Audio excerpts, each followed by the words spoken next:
it is truly the greatest art form, ever invented. I mean, it's much better than cave paintings, and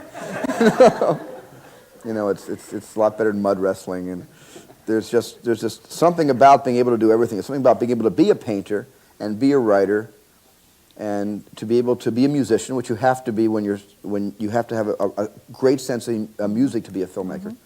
You'll wind up otherwise you'll wind up giving your film away to a composer who will make his own movie out of it. It's nice to know enough about music to have a collaboration with the composer, but you get into all the arts in filmmaking. It's the only technology that's ever brought every art form into one, arena, one place.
Film. According to Joseph Rothkopf, film editor of the Los Angeles Times, it has an alchemical way of resonating with real-world traumas. The better ones somehow intuit an audience's discomfort, absorbing the anxiety and replacing it with cool reserves of dignity. Put more simply, good films, like Rothkopf further explains, help window into the human ability to connect with fiction, remedying internal struggles in the process. A prime example of this concept can be found in the 2013 film The Secret Life of Walter Mitty, directed by Ben Stiller. In this story, Walter is first introduced as a hard-working, negative asset manager for Life magazine. He lives a simple, routine life, but tries hard to muster up enough courage to get the attention of one of his co-workers. In the beginning of the film, it is also established that Walter feels unfulfilled with his life, often escaping into overactive daydreams in which he is more adventurous, brave, and creative. As his job is put in jeopardy when a valuable asset is misplaced, Walter accepts the call to adventure in pursuit of the action photographer Sean O'Connell, in hopes that he might know what happened to it. As Walter traces Sean's action-packed trail of breadcrumbs, he begins to experience his own adventures, jumping into a helicopter with a drunk pilot, swimming with a shark, and evading an erupting volcano. As his status begins to improve, his daydreaming becomes less frequent. After initial failure, Walter eventually finds Sean O'Connell in the Himalayan mountains, taking pictures of ghost cats. It is revealed that the location of the asset was miscommunicated, and it has been with Walter the whole time. Concluding the journey, Walter returns home with a clear mind, a new perspective on his accomplishments, and ultimately rejects his old habits of daydreaming. The film wraps up with an invitation for the audience to remember the purpose of life is to live it. Through film, we might be able to adopt a new perspective regarding an urgent, controversial, or problematic issue. We might change our minds, and we might even attempt to change others or engage in pro-social actions of different kinds. In this sense, film fictions may provide us with a moral education that is mediated by our emotional engagement with the characters as other types of fictions do. Isabel Jan, Portland State University. In the 2012 film, The Amazing Spider-Man, such moral lessons are self-evident.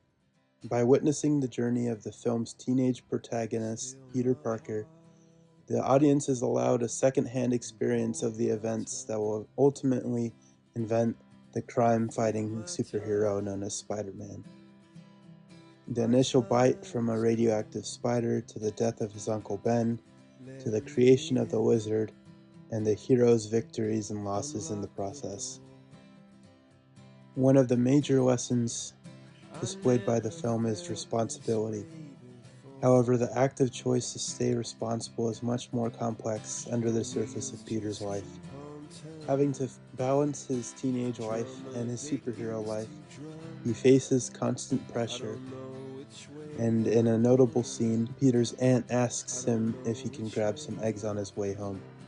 But after being thrown into his responsibilities as Spider-Man, he forgets to grab them, leading to a confrontation with his restless aunt who worries for him. I notice his obvious suffering as a result of his costly secret he is keeping from everyone.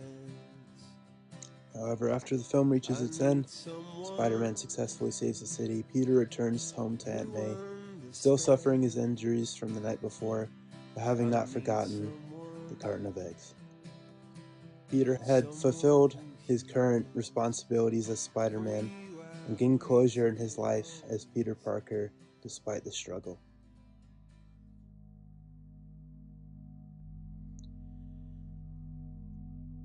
According to several studies cited in a medically reviewed article by Psych Central, cinema and video therapy are sometimes used as a part of psychotherapy. Therapists might use this type of therapy to expose you to a character who might be having a similar emotional experience. It could also encourage you to look at your situation from a different perspective, providing new ways of coping. Such character growth, assisted by the power of film, can become an intimate and shared experience between the audience and the protagonist, meaning both viewer and hero can or will evolve together.